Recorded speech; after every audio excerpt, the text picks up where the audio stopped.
अस्सलाम वालेकुम स्टूडेंट्स, मैं हूं अब्दुल कुद्दूस बेग, आपका फिजिक्स टीचर। स्टूडेंट्स, आज हम डिस्कस करेंगे चैप्टर नंबर 2 का न्यूमेरिकल नंबर 2.12, 2.13 एंड 2.14। तो स्टूडेंट्स, इन न्यूमेरिकल्स को सॉल्व करने के लिए चलते हैं व्हाइट बोर्ड की तरफ।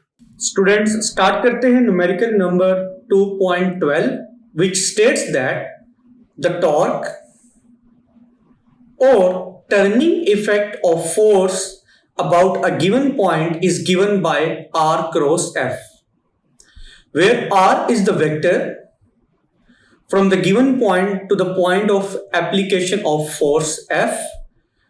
Consider a force f which is equal to minus 3 I cap plus j cap plus 5 k cap newtons acting on the point 7 I cap plus 3 j cap plus k cap meters. What is the torque in Newton meters about the origin? तो students, इस numerical में हमने torque की value को calculate करना है और torque का फॉर्मूला भी गिवन है। तो स्टूडेंट्स, स्टार्ट करते हैं। सबसे पहले हम लिखेंगे data,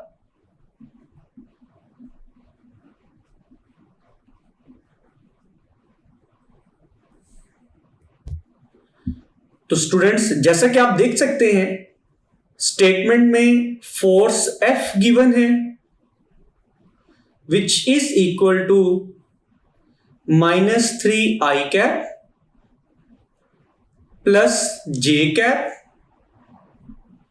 plus 5 k cap in newtons। और स्टूडेंट्स, पोजीशन वेक्टर r भी गिवन है which is equal to 7 I cap plus 3 j cap plus k cap in metres. Now students, data लिखने के बाद what is required in this numerical, इस numerical में हमने क्या कैलकुलेट करना है? टॉर्क की वैल्यू को। तो स्टूडेंट्स, टू फाइंड में हम लिखेंगे टॉर्क इज मिसिंग। तो टॉर्क की वैल्यू को कैलकुलेट करेंगे स्टूडेंट्स। तो टॉर्क की वैल्यू को कैलकुलेट करने के लिए हम कौन सा फॉर्मूला यूज करेंगे? फॉर्मूला यूज किया जाएगा torque is equal to the cross product of position vector r and force F। तो स्टूडेंट्स, इस फॉर्मूला को हम इक्वेशन नंबर 1 भी कह सकते हैं। नाउ स्टूडेंट्स, अब हम स्टार्ट करते हैं इस न्यूमेरिकल के सॉल्यूशन को।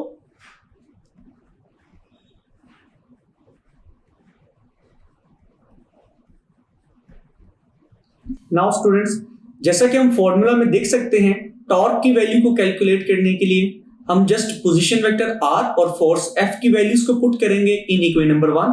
तो हम लिखेंगे बाय पुटिंग द वैल्यूज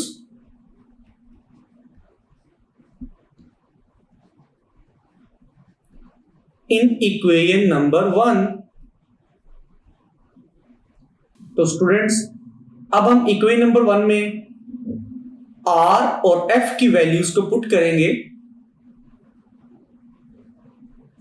तो students, torque is equal to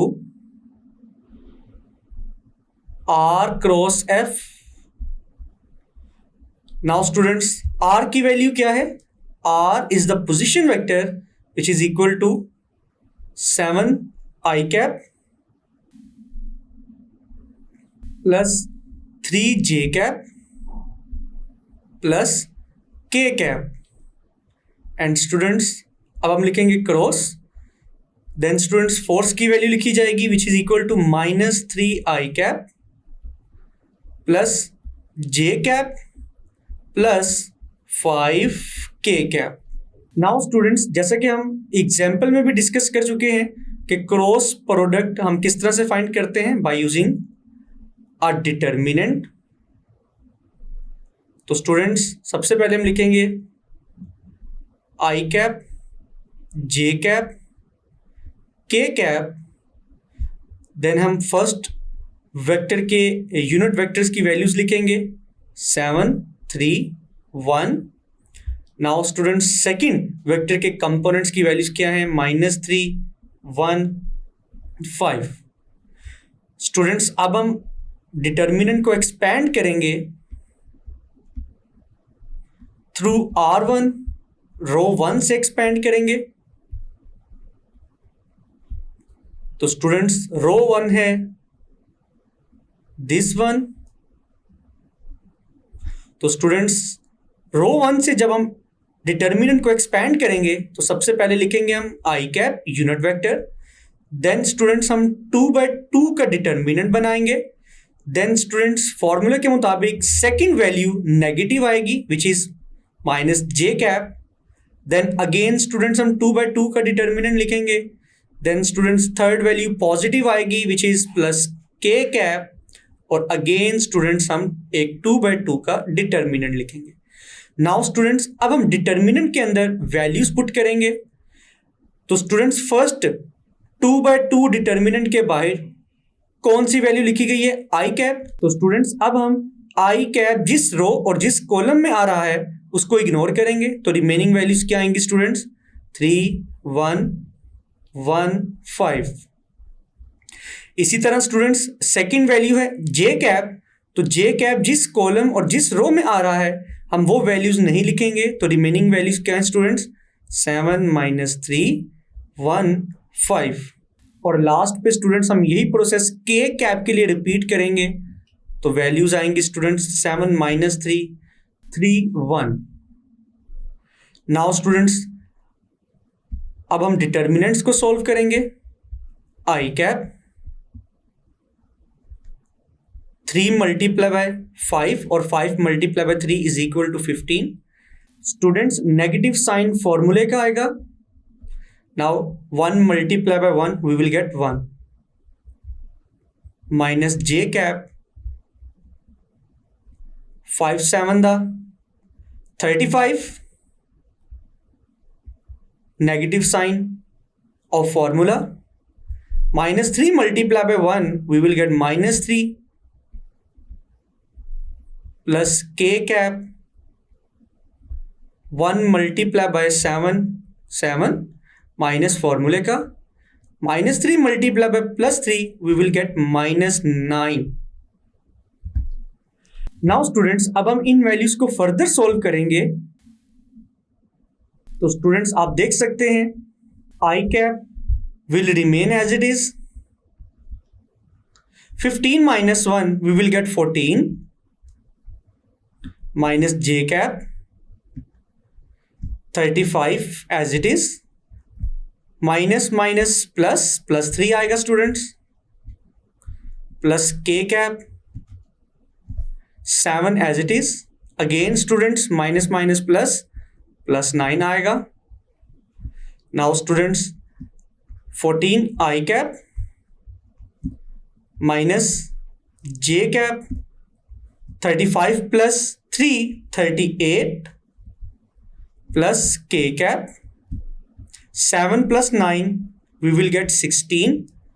तो स्टूडेंट्स अब हम टॉर्क का फाइनल रिजल्ट लिखने जा रहे हैं which is equal to 14 I cap -38 J cap +16 K cap.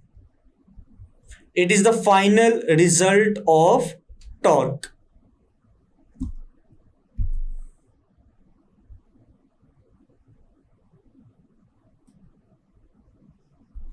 तो स्टूडेंट्स ये था हमारा final answer.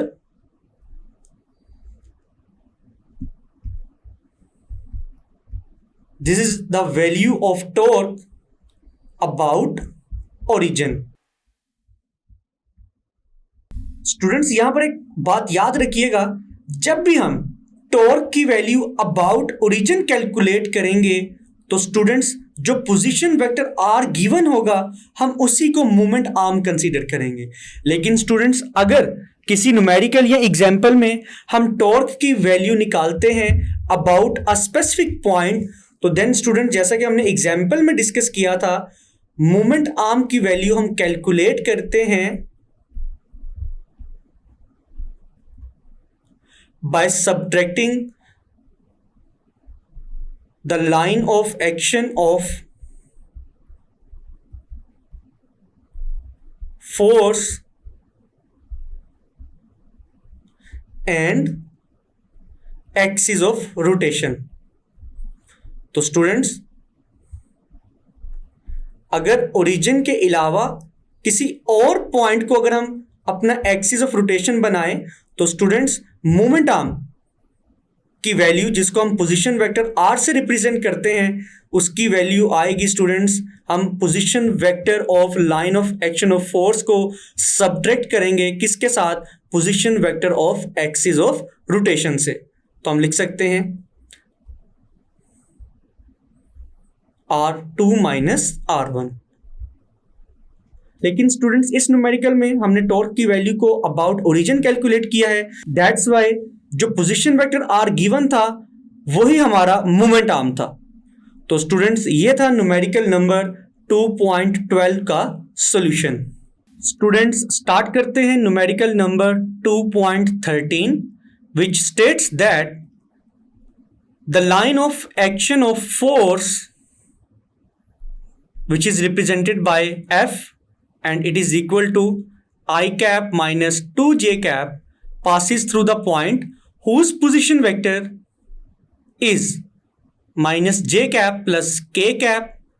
Find in part A the moment of F about the origin, means part A में हमने टॉर्क की वैल्यू कैलकुलेट करनी है about the origin, and in part B find the moment of force about the point of which the position vector is I cap plus के cap. Means that students in part B हमने moment of force यानी कि torque की value को calculate करना है about the position vector I cap plus के cap.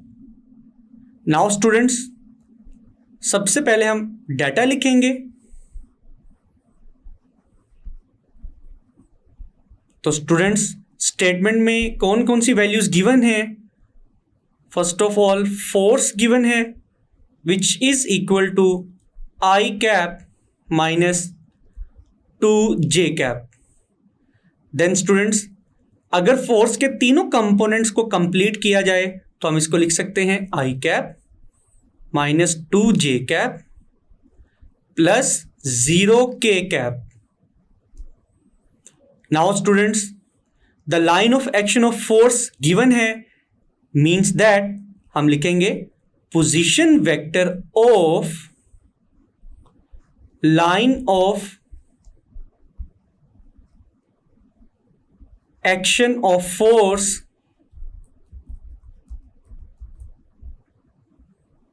Action of force is given, जिसको हम पोजीशन वेक्टर R1 से रिप्रेजेंट कर सकते हैं। तो स्टूडेंट्स R1 की वैल्यूज हैं minus j cap plus k cap. और स्टूडेंट्स अगर अगेन हम पोजीशन वेक्टर R1 के तीनों कंपोनेंट्स को कंप्लीट करें तो हम लिखेंगे 0 I cap minus j cap plus k cap. Now students अब अगर हम रिक्वायरमेंट्स की बात करें कि हमने इस न्यूमेरिकल में क्या कैलकुलेट करना है,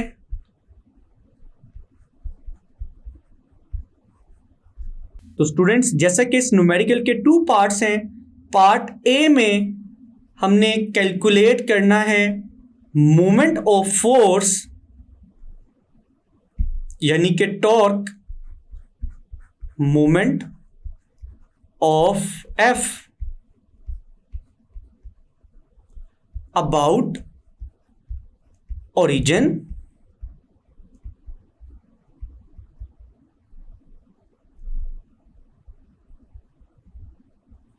and students in second part हमने अगेन मोमेंट ऑफ फोर्स की वैल्यू को कैलकुलेट करना है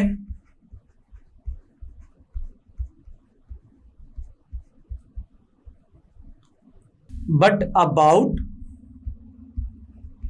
the position vector I cap plus K cap. Now students, जैसा कि हमें मालूम है टॉर्क का फॉर्मूला क्या होता है, torque is equal to the cross product of position vector R and force F। तो स्टूडेंट्स, दोनों पार्ट्स में हम टॉर्क की वैल्यू को कैलकुलेट करने के लिए इसी फॉर्मूला को यूज करेंगे, तो हम इसको इक्वेशन नंबर 1 कह सकते हैं। नाउ स्टूडेंट्स, स्टार्ट करते हैं इस न्यूमेरिकल के सॉल्यूशन को।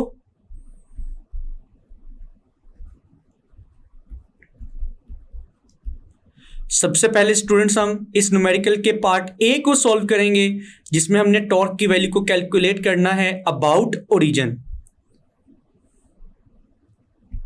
स्टूडेंट्स, जैसा कि हम न्यूमेरिकल नंबर 2.12 में यह बात डिस्कस कर चुके हैं कि जब भी हमने टॉर्क की वैल्यू अबाउट ओरिजिन कैलकुलेट करनी है, तो स्टूडेंट्स जो हमें position vector for the line of action of force given होगा, हम उसी को मोमेंट आर्म कंसीडर करेंगे, बिकॉज मोमेंट आर्म की वैल्यू को कैलकुलेट करने के लिए हम line of action of force के पोजीशन वेक्टर को एक्सिस ऑफ रोटेशन यानी कि पिवट पॉइंट के पोजीशन वेक्टर से सब्ट्रैक्ट करते हैं। तो स्टूडेंट्स, ओरिजिन के केस में हमारा पोजीशन वेक्टर क्या होता है, 0i cap plus 0j cap plus 0k cap. तो स्टूडेंट्स, इस केस में टॉर्क की वैल्यू के लिए हम इक्वेशन नंबर 1 में जब R और F की वैल्यूज को पुट करेंगे, तो स्टूडेंट्स इस केस में पोजीशन वेक्टर R को हम R1 के इक्वल पुट करेंगे और फोर्स F की जगह F ही आएगा। Now students, position vector R1 की वैल्यूज हैं 0i cap minus j cap plus k cap, cross force की वैल्यू है i cap minus 2j cap plus 0k cap. Now students, अब हम एक 3/3 का डिटर्मिनेंट लिखेंगे, i cap j cap k cap. तो स्टूडेंट्स, फर्स्ट वेक्टर के तीनों कंपोनेंट्स की वैल्यूज क्या हैं, 0, -1 एंड +1। सेकेंड वेक्टर के तीनों कंपोनेंट्स की वैल्यूज हैं 1, -2 एंड 0। नाउ स्टूडेंट्स, अब हम इस डिटर्मिनेंट को एक्सपेंड करेंगे through R1 which is the row 1।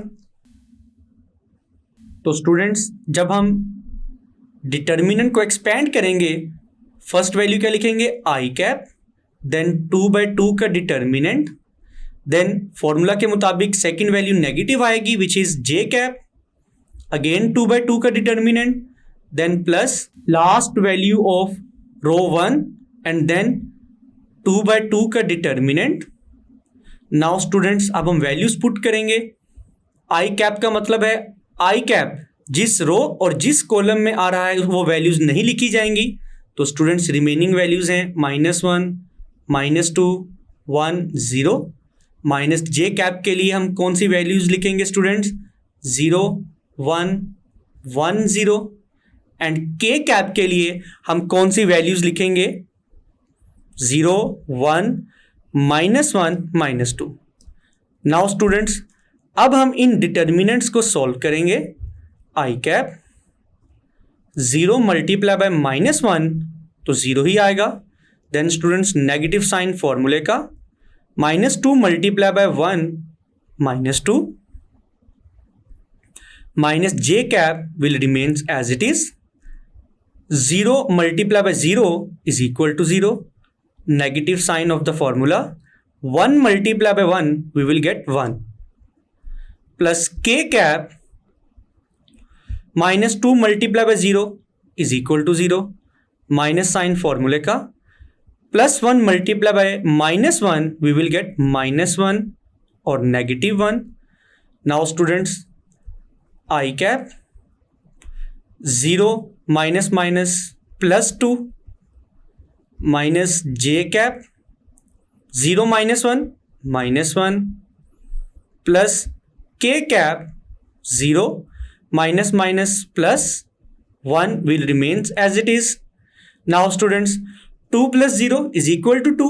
तो फर्स्ट वैल्यू आएगी 2 I cap minus minus plus J cap, 0 plus 1 1 और लास्ट वैल्यू हम क्या लिखेंगे प्लस के कैप। तो स्टूडेंट्स पार्ट 1 के लिए जब हमने टॉर्क की value about the origin calculate की है, हमारा फाइनल आंसर क्या आया है,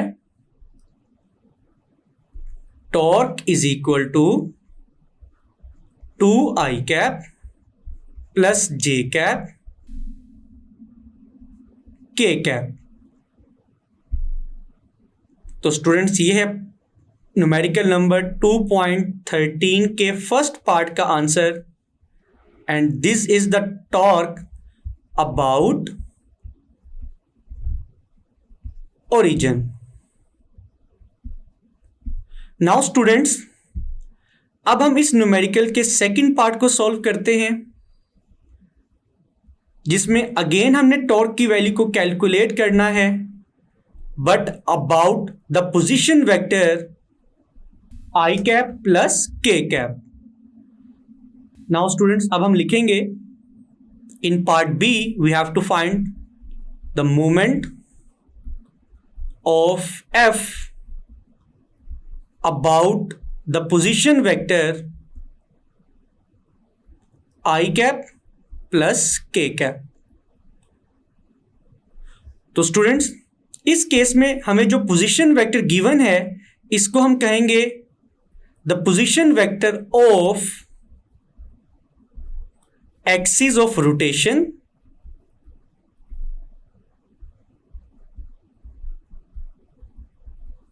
जिसको हम रिप्रेजेंट कर सकते हैं R2 से, और इसकी वैल्यू स्टूडेंट्स किसके इक्वल है आई कैप प्लस के कैप, जिसको हम ऐसे भी लिख सकते हैं I cap plus 0 J cap plus के कैप। नाउ स्टूडेंट्स जैसा कि हमें मालूम है टॉर्क का फॉर्मूला है torque is equal to the cross product of position vector R and force F. Students यहां पर आर किसको रिप्रेजेंट करता है, यहां पर आर इक्वल है मोमेंट आर्म के। तो स्टूडेंट्स फर्स्ट केस में तो हमने टॉर्क की वैल्यू ओरिजिन के अबाउट कैलकुलेट की है, तो स्टूडेंट्स हमने मोमेंट आर्म की value line of action of force के पोजीशन वेक्टर ही के इक्वल पुट की, क्योंकि स्टूडेंट्स मोमेंट आर्म का फॉर्मूला होता है अगर हम position vector of moment arm calculate करना चाहते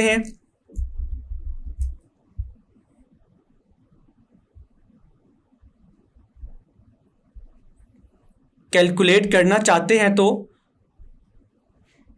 हम दो पोजीशन वेक्टर्स को सब्ट्रैक्ट करेंगे। पहले हम लिखेंगे position vector of line of action of force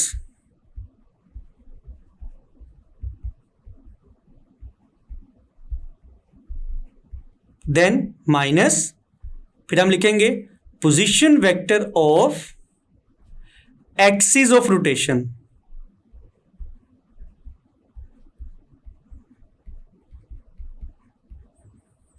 तो स्टूडेंट्स मोमेंट आर्म का पोजीशन वेक्टर निकालने के लिए हम line of action of force के पोजीशन वेक्टर को सब्ट्रैक्ट करते हैं किसके साथ, position vector of axis of rotation के साथ।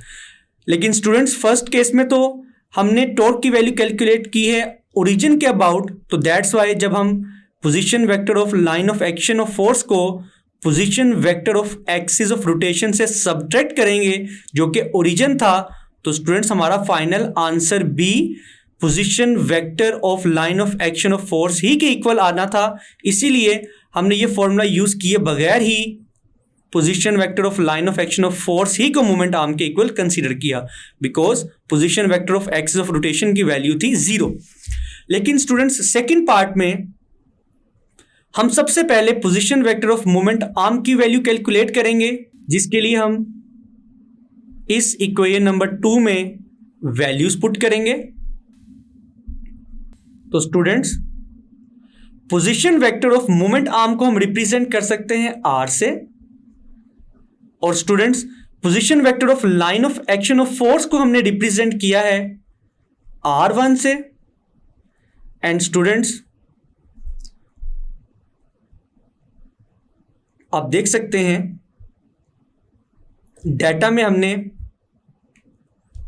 Position vector of line of action of force को रिप्रेजेंट किया था R1 से, और स्टूडेंट्स पार्ट बी में हमने position vector of axis of rotation को रिप्रेजेंट किया है R2 से। तो स्टूडेंट्स अब हम इन दोनों पोजीशन वेक्टर्स की वैल्यूज को पुट कर रहे हैं। यहां पर आएगा R2 which is the position vector of axis of rotation. तो नाउ स्टूडेंट्स R1 की वैल्यू क्या थी? तो स्टूडेंट्स R1 की वैल्यू थी 0 i cap minus J cap plus के cap. Negative sign of this formula R2 की वैल्यू स्टूडेंट्स क्या आएगी? R2 की वैल्यू आएगी i cap plus 0 J cap plus के कैप।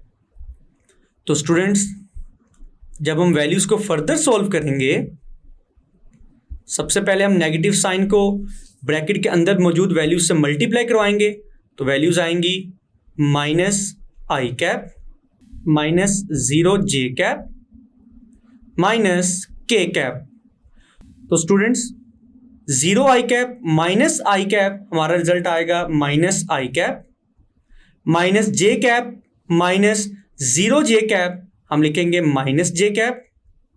एंड स्टूडेंट्स आप देख सकते हैं प्लस के कैप माइनस के कैप दोनों कैंसिल होंगे और हम लिखेंगे प्लस 0 के कैप। तो स्टूडेंट्स पोजीशन वेक्टर आर जो कि मोमेंट आर्म की वैल्यू है, मोमेंट आर्म का पोजीशन वेक्टर किसके इक्वल आ चुका है? Minus I cap minus J cap plus 0 K cap. और स्टूडेंट्स फोर्स की वैल्यू क्या थी? फोर्स F थी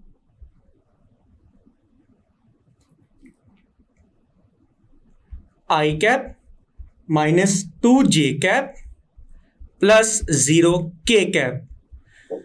नाउ स्टूडेंट्स अब हम अगेन टॉर्क की वैल्यू कैलकुलेट करने के लिए सेम फॉर्मूला यूज करेंगे R cross F। Now students अब हम इस फॉर्मूला में R और F की वैल्यूज को पुट करेंगे। R is equal to minus I cap minus J cap plus 0 K cap cross the values of force R I cap minus 2 J cap plus 0 K cap. तो students अब हम इन values को determinant की form में लिखेंगे। I cap J cap K cap first vector के तीनों कंपोनेंट्स की वैल्यूज क्या है? -1 -1 0। सेकेंड वेक्टर के तीनों कंपोनेंट्स की वैल्यूज क्या है? 1 -2 0। नाउ स्टूडेंट्स अब हम इस डिटर्मिनेंट को एक्सपेंड करेंगे through R1।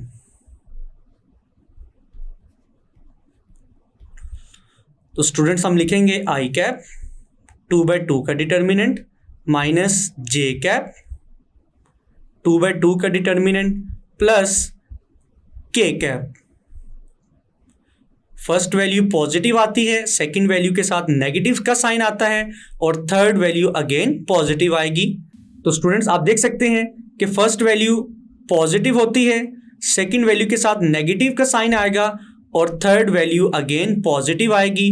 Now students I cap के डिटर्मिनेंट में कौन सी वैल्यूज आएंगी? तो स्टूडेंट्स आप देख सकते हैं आई कैप यूनिट वेक्टर जिस रो और जिस कॉलम में आ रहा है हम उन वैल्यूज को इग्नोर करेंगे। तो रिमेनिंग वैल्यूज लिखते हैं -1 -2 0 0। सिमिलरली माइनस जे कैप के लिए वैल्यूज कौन सी आएंगी? -1 1 0 0। और के कैप के लिए वैल्यूज आएंगी -1 1 -1 -2। नाउ स्टूडेंट्स अब हम इन डिटर्मिनेंट्स को सॉल्व करेंगे।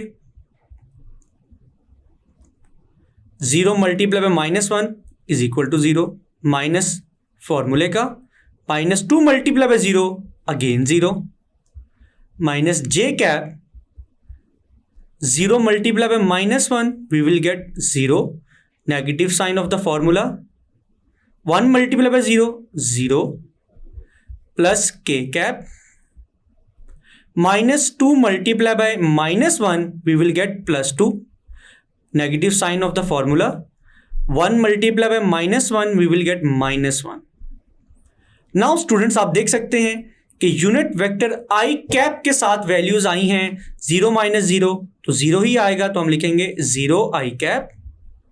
सिमिलरली जे कैप के साथ क्या आएगा -0 जे कैप प्लस स्टूडेंट्स के कैप के साथ क्या वैल्यूज आएंगी 2 माइनस माइनस +1। नाउ स्टूडेंट्स अब हम सेकेंड केस के लिए टॉर्क की फाइनल वैल्यू को लिखने जा रहे हैं which is equal to 0 I cap minus 0 J cap 2 + 1 which is equal to 3 K cap. तो स्टूडेंट्स ये है सेकेंड पार्ट का फाइनल आंसर, जिसमें हमने टॉर्क की वैल्यू को कैलकुलेट किया है about the position vector I cap plus के कैप। तो स्टूडेंट्स ये था न्यूमेरिकल नंबर 2.13 का सॉल्यूशन। स्टूडेंट्स स्टार्ट करते हैं numerical number 2.14 which states that the magnitude of dot and cross products of two vectors are 6 times square root 3 या फिर 6 into square root 3 and 6 respectively. Find the angle between the vectors. Students इस numerical में हमें two vectors की dot और cross product की values given है, जिनकी मदद से हमने दोनों वेक्टर्स के दरमियान मौजूद एंगल की वैल्यू को कैलकुलेट करना है। तो स्टूडेंट्स सबसे पहले हम डाटा लिखेंगे।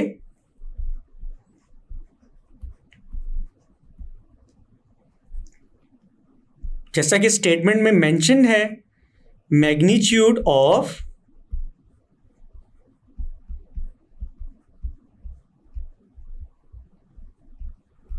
डॉट प्रोडक्ट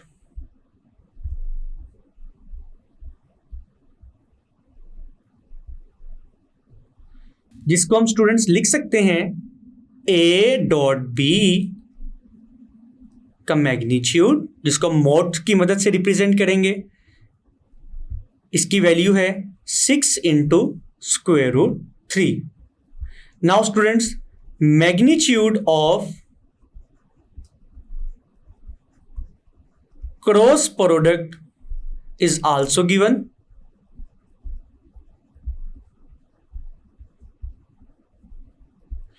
जिसको हम रिप्रेजेंट करेंगे mode of A cross B। Students हम यहां पर मोड यूज कर रहे हैं टू रिप्रेजेंट मैग्नीट्यूड। इसकी वैल्यू है स्टूडेंट्स 6 के इक्वल। नाउ स्टूडेंट्स डाटा लिखने के बाद अगर हम टू फाइंड की बात करें तो इस न्यूमेरिकल में हमने दोनों वेक्टर्स A और B के दरमियान मौजूद एंगल की वैल्यू कैलकुलेट करनी है, जिसको हम रिप्रेजेंट कर सकते हैं थीटा से। Angle between vector A and vector B which is equal to theta and it is missing. इसकी वैल्यू को हमने कैलकुलेट करना है। नाउ स्टूडेंट्स अब हम dot product and cross product के मैग्नीट्यूड्स के फॉर्मूलाज को लिखेंगे। तो स्टूडेंट्स हमारी नेक्स्ट हेडिंग होगी फॉर्मूला की। तो स्टूडेंट्स जैसा कि आपको मालूम है ए डॉट बी का मैग्नीट्यूड किसके इक्वल आएगा? A B cos theta.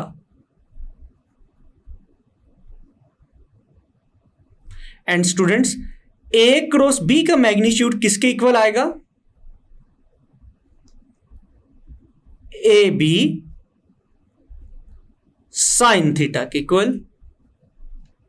तो स्टूडेंट्स अब हम डेटा को यूज करते हुए इस न्यूमेरिकल को सॉल्व करते हैं।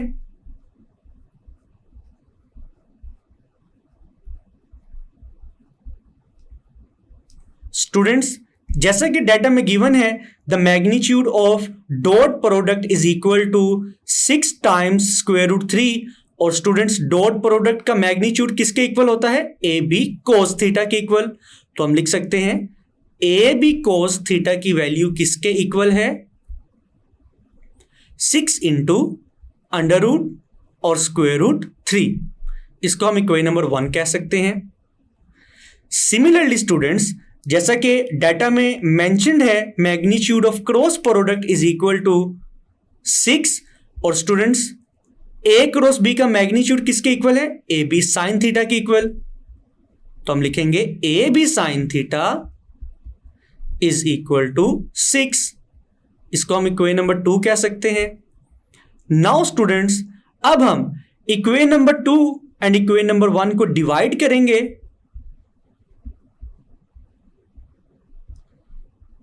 by dividing equation 1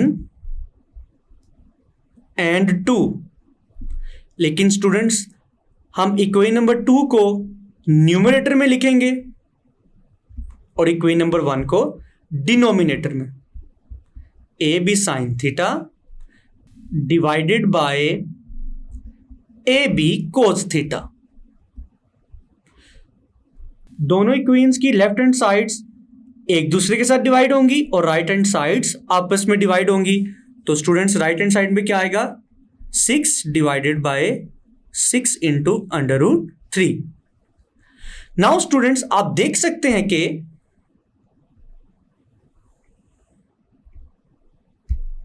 A B से कैंसिल होगा, 6 से कैंसिल होगा, 6 1 6। तो हम लिख सकते हैं students sine theta divided by cos theta is equal to 1 divided by under root 3। Now students sine theta divided by cos theta, इन दोनों ट्रिग्नोमेट्रिक फंक्शंस की रेशियो किसके इक्वल होती है? टेंजेंट थीटा के। तो स्टूडेंट्स टेंजेंट थीटा किसके equal है? 1 डिवाइडेड बाय अंडर रूट 3। लेकिन स्टूडेंट्स हमें तो थीटा की वैल्यू चाहिए, तो जब टेंजेंट को हम इक्वल के दूसरी तरफ शिफ्ट करेंगे it becomes tangent inverse of 1 over under root 3।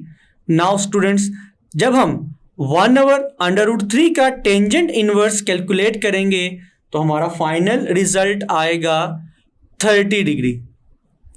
Now students ये है vector A and vector B के दरमियान एंगल थीटा की वैल्यू। तो स्टूडेंट्स ये था न्यूमेरिकल नंबर 2.14 का सॉल्यूशन।